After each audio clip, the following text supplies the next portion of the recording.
Did you know that from 2010 to 2020, Canada's Victoria Class submarines were key players in protecting the nation's vast waters?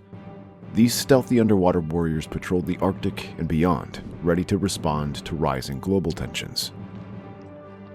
Despite facing challenges like aging equipment and harsh conditions, they adapted with upgrades to stay battle-ready. Today, we will look at the secrets and strategic impact that shaped the Royal Canadian Navy's underwater fleet during this dynamic decade. In 2010, the Canadian Navy had 4 Victoria-class submarines. These were ships that were first built for the British Royal Navy in the 1980s and were then bought by Canada in the late 1990s.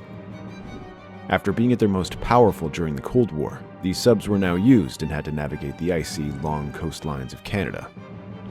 The ships were getting old, even though their ability to stay hidden and work for long periods of time underwater made them very important for Canada's security. Even though these submarines had a lot of work done to them when they came into Canada's service, they were getting older, and the technology inside them was becoming less useful. It took more than just regular Navy training to run Victoria-class submarines in 2010. The old fleet had to last for a long time. Over the years, the submarines had a lot of mechanical and technological issues. Because they were old and complicated, many of these issues were hard to fix. Unexpected breakdowns that made the fleet less available for use often caused repair to be delayed. Sonar technology, which used to be cutting edge but is now behind more modern subs, made it hard to spot and avoid new dangers. In the same way, the Victoria-class submarine's propulsion system needed to be fixed on a regular basis to keep working at their best, which was a tough task. Still, the submarines are very important to the Canadian Navy. They made it possible to keep an eye on Canada's long borders, protecting national security and help keep peace around the world, often with little notice. However, it became clearer every year what the Victoria-class subs could and could not do. Given how much they cost, the working lifetime of the long-term maintenance items became more and more of a concern. The sailors in charge of Canada's Navy began to realize that the Victoria-class fleet had no clear future. Because of these rising problems, Canada began to think about what it could do next. It was clear that the old Victoria-class submarines needed to be replaced with ones that were smarter and could do more. The replacement submarine plan moved slowly, though, because the Navy didn't have many resources, and it was hard to get new ships. Even with these problems, the Canadian Navy began to think about how to make the Victoria-class submarines better, while also assessing the possibility of eventually buying new, more modern submarines. Submarines are an important part of Canada's national security plan because they allow the country to protect power in the most secret and effective way possible. Canada's shoreline stretches over 200,000 kilometers, from the cold Arctic seas to the warm Pacific Ocean. This makes it hard to keep an eye on and protect one of the world's largest marine areas. Underwater patrols, protecting national sovereignty, and responding to new threats at sea all rely on submarines, which also have important functions. These stealthy boats are an important part of Canada's defense system because they let the Navy patrol big, faraway areas without being seen. Canada's reputation around the world is also helped by its submarines. Canada's submarines play a big role in keeping the peace around the world and are important parts of multinational alliances like NATO. The Canadian Navy's submarines support multinational operations by keeping important waterways safe and stable through tasks like anti-submarine warfare and collecting information. By operating without being seen in foreign waters, Canada can do sensitive tasks, like keeping an eye on enemy fleets, without letting them know it's there. The real power of subs, though, comes from their ability to stay hidden while doing important work. Submarines can stay underwater for long periods of time, so they can spy on possible threats or gather information without ever having to come to the surface. This stealth ability is very helpful for Canada because it lets it stay in key places without drawing attention to itself, which keeps enemies from finding out about it. While helping to keep the peace in the Mediterranean or keeping an eye on things in the Arctic, Canada's subs may have to work in some of the harshest places on Earth, where people may even be hostile. Still, Canada's old fleet ran into problems in the 2010s, even though it's very important for the country's security.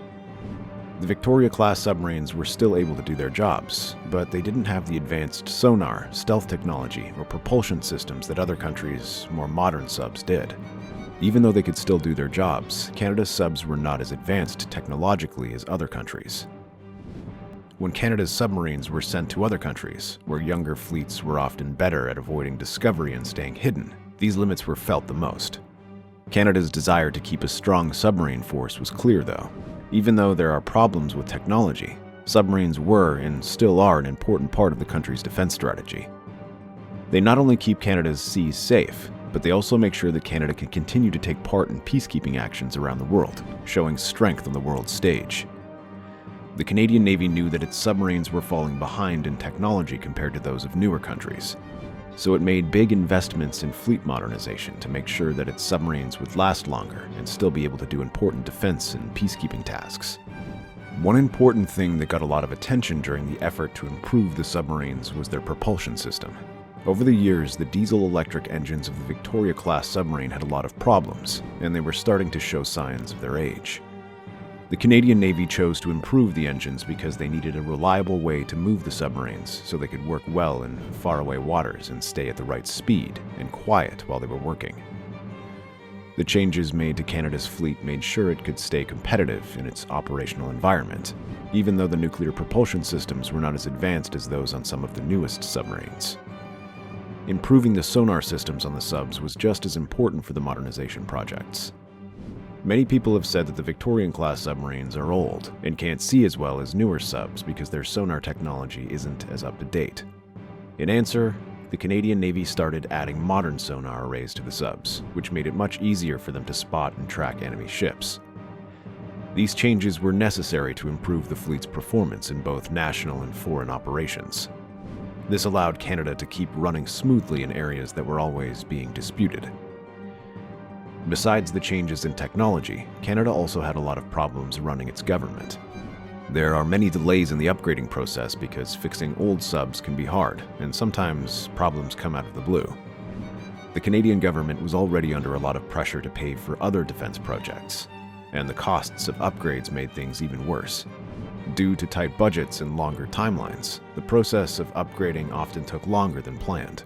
This meant that the fleet wasn't always ready for its duties. International relations were also very important for the modernization efforts. Canada used its friendships with countries like the US and UK to stay ahead of changes in submarines. Canada's Navy was able to keep up with the latest technological advances through joint naval drills and knowledge-sharing programs. This meant that even though Canada had older submarines, they were still familiar with modern tactics and best practices for fighting at sea. Canada pointed out that younger fleets were using new technologies. This cooperation also led to a deep look at the future of submarine activities.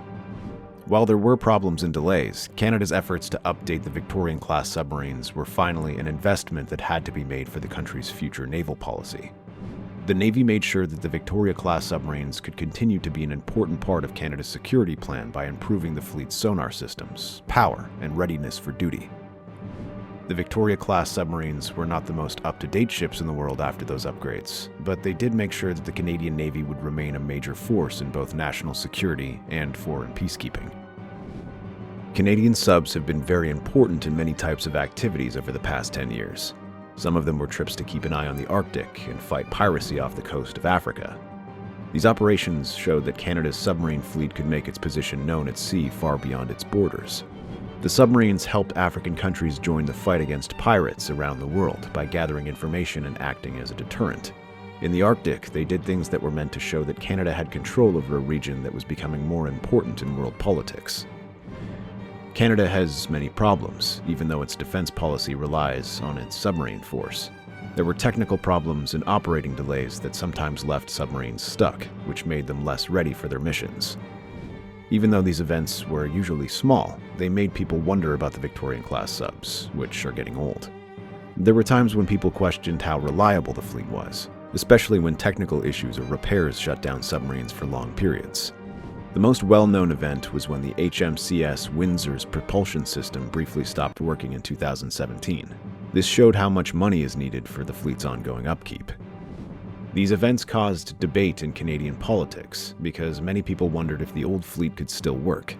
People in the media were arguing about whether the country should spend money on buying newer ships or keep fixing the Victoria-class submarines.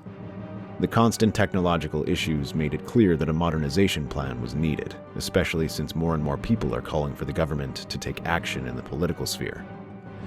Problems with these items had led to discussions about more general rules for buying things for the Navy, since some people said that taking too long to buy things made the Navy susceptible. These problems with operations led to a general talk about the future of Canada's submarine fleet. It was clear that Canada would have to figure out how to improve and modernize its naval troops over the next 10 years.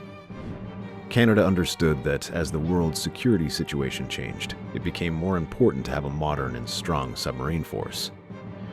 As underwater military technology improved and the Arctic became more important from a geopolitical point of view, it became clear that Canada needed submarines that could work in environments that were becoming more dangerous and advanced. As other countries' military operations in the Arctic created new worries, Canada's defense policy changed to focus more on keeping a strong submarine force that can fight both old and new threats. Program for buying submarines. To meet these needs, Canada began talking with friends like the US and UK about buying new submarines. Through the Canadian Surface Combatant Program, Canada's government wanted to bring its navy, which includes submarines, up to date. Still, the government ran into problems with delays and limited funds that made it hard to respond quickly, even when they tried to increase the size of their fleet. During the 2010s, the purchase process moved slowly along, and it was very hard to choose the right ship to replace the old Victoria Class fleet. One clear change in the Canadian Navy's goals was putting more focus on activities in the Arctic. More people moved to the area because of climate change and the opening of new trade routes. Because of this, Canada put more emphasis on making sure its submarines could work in the harsh conditions of the North. This change made it clear that the country needed ships with better endurance, mobility, and stealth in these tough conditions, since it meant making submarines better at operating in very cold and icy seas. However, Canada had a lot of problems with the buying process, even though more and more people knew they needed submarines. Getting enough money was the biggest problem for the Canadian government, because it had to balance defense goals with other budgetary concerns. Also, Canada's submarine fleet kept getting older because of political arguments about spending on defense and delays in making choices. People always doubted the government's plans to update the fleet, wondering how they could make sure that the changes would be made on time and effectively. As we move closer to the 2020s, Canada's defense policy stayed focused on the need for a modern, reliable submarine fleet. Regardless, the future of Canadian submarines required a careful study of the rapidly changing global security environment, which was made up of both big possibilities and big problems. If you enjoyed this video, like, share, and subscribe for more naval stories and insights.